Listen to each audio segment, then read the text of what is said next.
2012 সাল বিএনপি নেতা ইলিয়াস আলী গুম হন। তার পরিবার এখনও জানে না তিনি জীবিত আছেন নাকি মারা গেছেন। গত বুধবার গুজব ছড়ায় ইলিয়াস আলী ফিরছেন, শুধু আয়না ঘরের ক্যারিশমাতেই ফিরতে পারেন তিনি। At least 90 people were killed on Sunday. Police used tear gas and rubber bullets to disperse demonstrators in several parts of the country. 5ই আগস্ট 2024 ছাত্র জনতার তীব্র আন্দোলনের মুখে শেখ হাসিনা প্রধানমন্ত্রীর পদ থেকে পদত্যাগ করেন। পতন হয় শেখ হাসিনার নেতৃত্বাধীন আওয়ামী লীগ সরকারের। শেখ হাসিনার পতনের পর আয়নাঘর শব্দটি আলোচনায় উঠে এসেছে। সেখান থেকে ইতিমধ্যে 3 জন বন্দী মুক্তি পেয়েছেন। বিগত 2 দিন ধরে রাজধানীর কচুক্ষেতে আওয়ামী লীগ সরকারের আমলে গুম হওয়া মানুষের খুঁজে ভিড় জমাচ্ছেন স্বজনরা। আয়নাঘর নিয়ে বিস্তারিত জানতে পারবেন হোয়াটস দ্য ট্রুথ চ্যানেলের এই ভিডিওটিতে।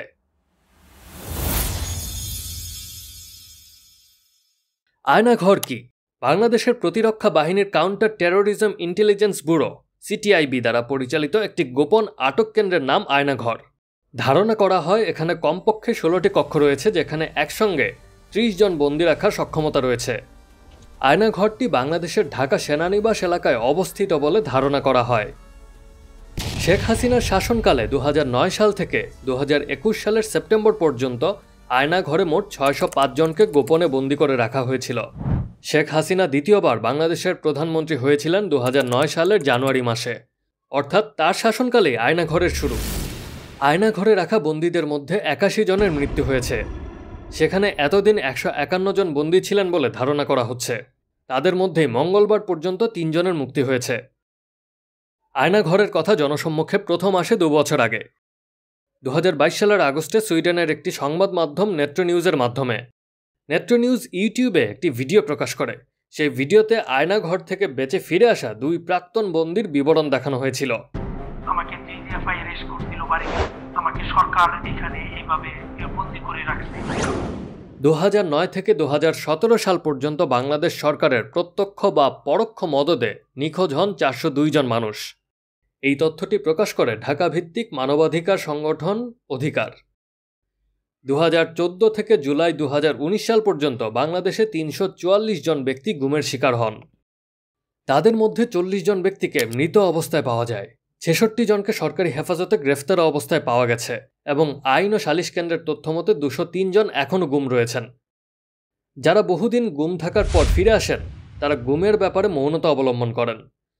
ধারণা করা হয় এসব মানুষদের গুম করে রাখা হয় আয়নাঘরে। আয়নাঘরে যারা বন্দী থেকেছেন তাদের মধ্যে রয়েছেন নর্থ সাউথ বিশ্ববিদ্যালয়ের সাবেক অধ্যাপক ও শিক্ষাবিদ মুবাশ্বের হাসান, সাবেক রাষ্ট্রদূত মারুফ জামান, ব্যবসায়ী অনিরুদ্ধ কুমার রায়। এছাড়াও আয়নাঘর থেকে সম্প্রতি ছাড়া পেয়েছেন বাংলাদেশি ব্যারিস্টার এবং জামাতে ইসলামী নেতা মীর কাশেম আলীর ছেলে মীর আহমদ বিন কাশেম, সাবেক সামরিক জেনারেল এবং জামাতে ইসলামী নেতা গোলাম আজমের ছেলে আবদুল্লাহ হিল আমান আজমি, পার্বত্য চট্টগ্রামের রাজনৈতিক সংগঠন ইউপিডিএফ এর মুখপাত্র মাইকেল চাকমা। আয়নাঘরের অবস্থান। আয়নাঘর ছিল ঢাকা শহরে ডিজিএফআই এর সদর দফতরের ঠিক পেছনে। সেখান থেকে ছাড়া পাওয়া এক প্রাক্তন বন্দীর কথায়, 14 বিল্ডিং, দক্ষিণে মেজদি, তার মাঝখানে হলো একটা মাঠ। সেই মাঠের মাঝখানেই আয়নাঘরের অবস্থান। যিনি এই বিবরণ দিয়েছেন তিনি বাংলাদেশের প্রাক্তন সেনা কর্মকর্তা হাসিনুর রহমান। তিনি মোট 2 বার গুম হয়েছিলেন আয়নাঘরে। হাসিনুর জানিয়েছেন, আয়নাঘরের অবস্থান তিনি বুঝতে পেরেছিলেন শৌচাগারের কমোডের উপর দাঁড়িয়ে দেয়ালে লাগানো অ্যাডজাস্ট ফ্যানের গর্তের এক চিলতে ফাঁক দিয়ে। হাসিনুর বলেন, কর্মসূত্রে ওই জায়গায় এসেছি, জায়গাটা আমি চিনে ফেলি। আয়নাঘর থেকে খুব কম বন্দী মুক্তি পেয়েছেন, তবে কিছু বন্দীকে দীর্ঘ বিচার প্রক্রিয়ার মাধ্যমে মুক্তি দেওয়া হয়। অনেকেই আবার এনকাউন্টারের শিকার হয়েছেন। বাংলাদেশে এ জাতীয় ঘটনার তদন্ত প্রায় হয়নি বললেই চলে। আয়নাঘরে বন্দীদের অনেকেই দিনের পর দিন অত্যাচার সহ্য করতে না পেরে মারা যান।